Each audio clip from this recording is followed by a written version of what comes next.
Kasi importante, baka bigla tayo ng mga, pwede kaming data about this. And so and so.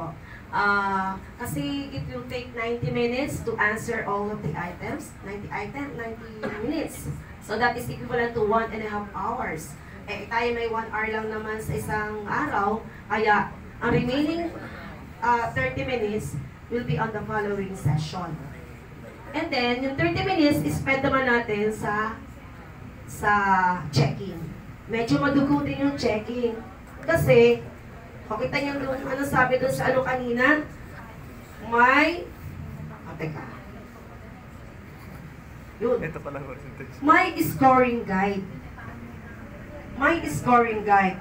Yung tumingin lang sa scoring guide. So, meron din naman ako nakasay go around last Monday. May nakita ko teacher na nakapag-strategize kung paano siya makapag-check na madali sa test question, sa test nila. So, kung teacher lang po ang mag-check, ang Ma'am Jam po ang ginawa niya noong una, siya lang muna po ang nag-check. Nung nakita po namin siyang mahirap pala, pili po kayo ng section or mga bata na magagaling. Tapos yung ginawa ko po, pinlash ko lang siya sa TV para makita po doon ng bata na pag yung mismong answer na yun, katumbas po yung halimbawa 2 points, 1 point, edi nilalagay lang po sa gilid kung 0, kung NA, kung ilang points po. Tapos nung tapos na po kami mag-check, para po mabilis siyang i-report, ang ginawa naman po namin, isa-isang pinalapit ang bata, i-dedictate po nila ano yung scores nila sa bawat number. Mas mabilis po siya kaysa sa isa-isahin niyo po siya as a teacher sa pag-report. totoo yun. Curriculum-based assessment or universal screening. So you can do a diagnostic test. Kasi parang sa akin, yung pre-test wherein the coverage is the topics to be covered for the whole school year, hindi nyo pa matitest kung struggling ba yung bata. Mas okay pa din yung mga basic concepts yung ibibigay nyo. Ibigay niya sa inyo. Pero pag kayo po specific, concise and precise kayo sa gusto nyong malaman, magbibigay po ang Kanigo or any other AI applications ng eksaktong sagot base po dun sa tinanong ninyo.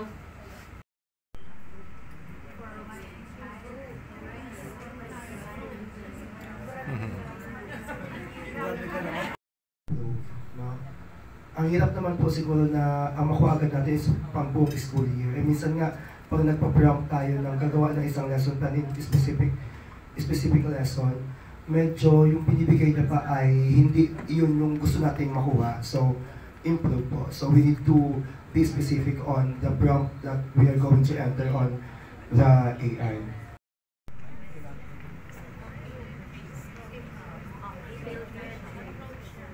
Sino pong may gusto? Kung nakalagay na topic Pythagorean theorem for grade 8 and step-by-step approach. So I think AI can give us a specific also answer. Okay po. Sa answer po is approve. I'm having trouble solving systems of equations using substitution. Can you show me how to solve one step by step with an example problem? Approve po. Approve po. Approve po kayong lahat sa sagot, ma'am? Yes. So try po. Madali na lang po yan, ha? AI apps nang hindi clear, concise, and specific. Huwag po kayong umasa na yung gusto nyong sagot ay makuha ninyo. Opo, dito po sa Mambura walang pasok kasi due to inclement weather. Pero parang maayos naman. So salamat sa Panginoong Diyos for another day that we are gathered here as mathematics enthusiasts, mathematics educators, our department heads, master teachers, key teachers, and of course our members of the program management team. I am happy that you are enjoying this training, and I'm also grateful that we were able to have this opportunity for you before I formally, or our SDS formally entrust this position as supervisor for mathematics kung sino man po. So pwede po kayong signify din ng so magpipiliin po according dun sa DepEd Order number 7, series of 20, na ngayon, basta yun po, Okay, so yun nga, bago ko po ito patuloy na i-entrust dun sa iba, so I am siguro parang challenge na rin po at ako ay natutuwa at bago ko talaga maibigay or bago ito mapapunta sa iba, we have this opportunity ng 3-day activity, no? Especially dun po sa ating mga TA providers, technical assistance providers for our proficient teachers, and yes, for the entire or for your respective stations, respective schools. I know that our SDS had already gave her challenges para po sa ating lahat. Okay, during the management committee meeting also, marami po tayo ng mga since it's just the 3rd week of the beginning of the school year 2025-2026 on how we are going to strengthen the implementation of the curriculum in our division, and particularly for this activity, the implementation of the mathematics curriculum. At yun po ay nakasalalay po sa inyo level, in our school, in our district. So we count on you for all the learnings that you have.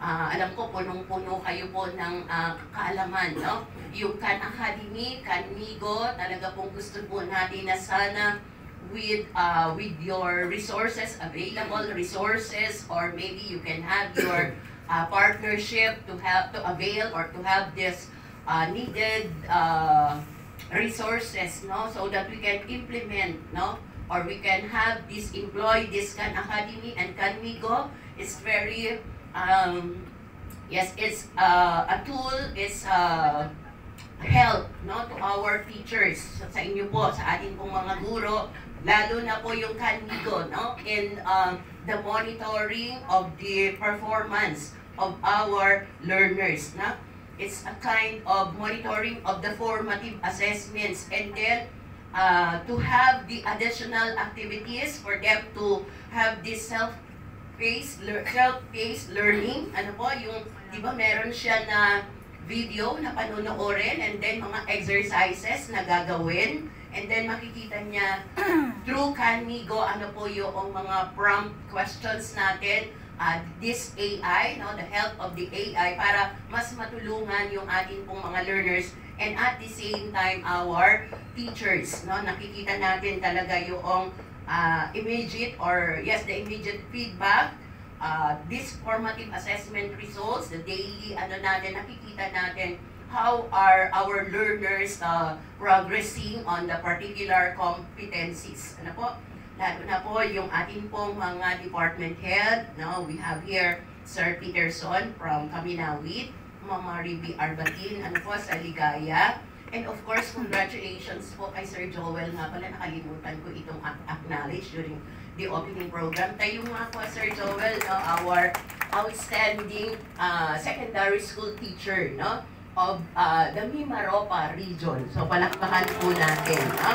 So, we are, Sir Joel indeed is our pride, in this SDO Occidental Mindoro, and particularly in our group, sa mathematics. So, talagang ako po ay natutuwa, kita natin ang daming mga pumasa sa MCash from the math group, So, patuloy lang po tayo, let's continue to be inspired, by our colleagues, and then magpatuloy din tayo on how we're going to improve or build our capacities, para po mas mag-improve din po tayo, and all these things for our teachers then, for our learners, and then sa bayan, para sa ating mga kabataan. So I hope na patuloy din lang po yung ating passion, commitment, dedication sa ating mga trabaho, Pagkatapos nitong 3 araw na to, so yun, sana ay masaya lang po tayo. So yun yung sikreto, masaya po tayo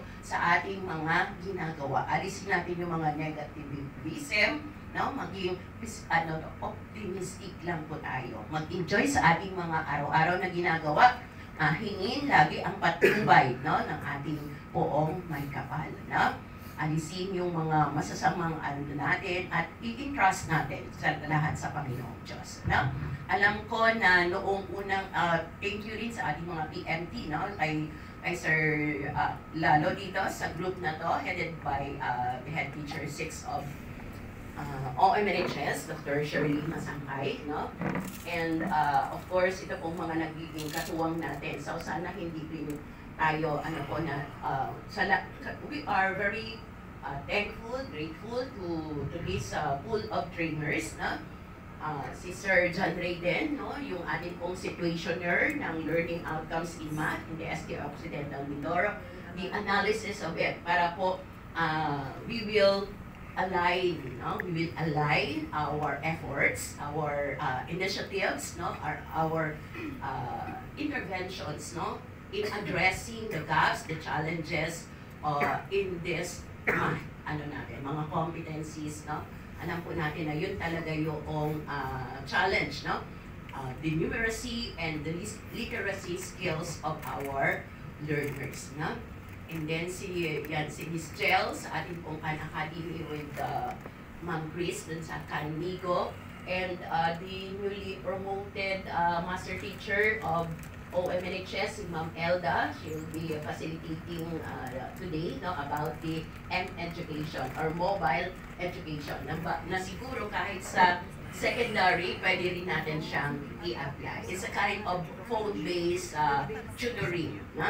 Phone-based tutoring, yung pag wala po bang internet yung ating mga bata, at least meron silang cellphone na yung mga a kind of intervention na pwede silang tawagan. Ano po? Yung so, introduce pa rin yun ngayon, and what else? So, kung ano pa po yung transpire during this third and final day. So again, we would like to acknowledge other department heads, Ma'am Antonina de Castro ng Athens.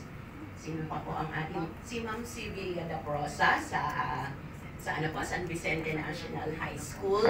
Of course, si Sir Jun Felipe, no, our seasoned colleague, no, sa math, no, simula pa since time ay nandiyan na po si Sir Jun, hanggang ngayon ay kasama pa din po natin si Ma'am Emily, no, ang department head, si Ma'am Helen, si Ma'am ay master teacher po ng Santa Cruz National High School, and of course si Ma'am Melanie, no, galing pa po si Ma'am Melanie. Si Ma'am Melanie po ay sadyang siya rin yung principal, kanya ba mama na? Principal po ng Looc National School of Fisheries, no? Siya rin ay major po at siya rin yung ating TWG member po ng entire Looc District. So thank you for sa lahat ng ito. And of course, Ma'am Fina po ng Palocan National High School. Sino po ang aking mga hindi pa nabanggit? No? Si Ma'am Jocelyn Di Mabilis po na ating po friend din from Rizal National High School, and of course ang atin pong vlogger, no? Subscribe, ma'am, subscribe. Si Sir Jody Tuliao, no? Matagal na din po natin since nung ako po ay napunta sa DO noong 2011 pa, yan dalawa ni Sir Benedict Reyes po, sila yung mag-partner dati. Ito si Sir Jody yung department head, and then si Sir Benedict po yung master teacher, yung unang math fair, no, na pinandak po natin sa PTM, sila po yung ating mga katuwan. Tuloy po tayong maging inspired, no, dun sa ating mga ginagawa. Sino ba? And nakalimutan ko naman itong poging-pogi na galing ng Ligaya National High School, si Sir Lee Moore sa Banal na nasa magsaysay na po ngayon, no? Palakpakan po natin tayo muna para alam niyo si Sir Lee Moore po, talaga yan. Kasama din natin dun sa PISA learning sessions natin, no? At kita natin na siya isa rin sa mga nagre-review po ng ating mga LET through LGU Sablayan, yun yung partner ninyo doon. Yun, napaka-husay at napaka-passionate din po sa dito sa ating mga gawain sa mathematics. is of course si Miss Jeda po, ang aming pong assistant chief. Sabi niya, kanina nagbibiro siya. Bakit? Ano yan? Si Ma'am Shirley ay, ano sabi Ma'am Jeda? Sa kanya daw nagpapaalam, ay natatawa daw si Jem. Of course, no, si Jeda po ay one of our support staff po dun sa CIT. Thank you so much, Miss Jeda. Okay, so sa inyo pong lahat muli, mapagpaalang araw and God bless everyone.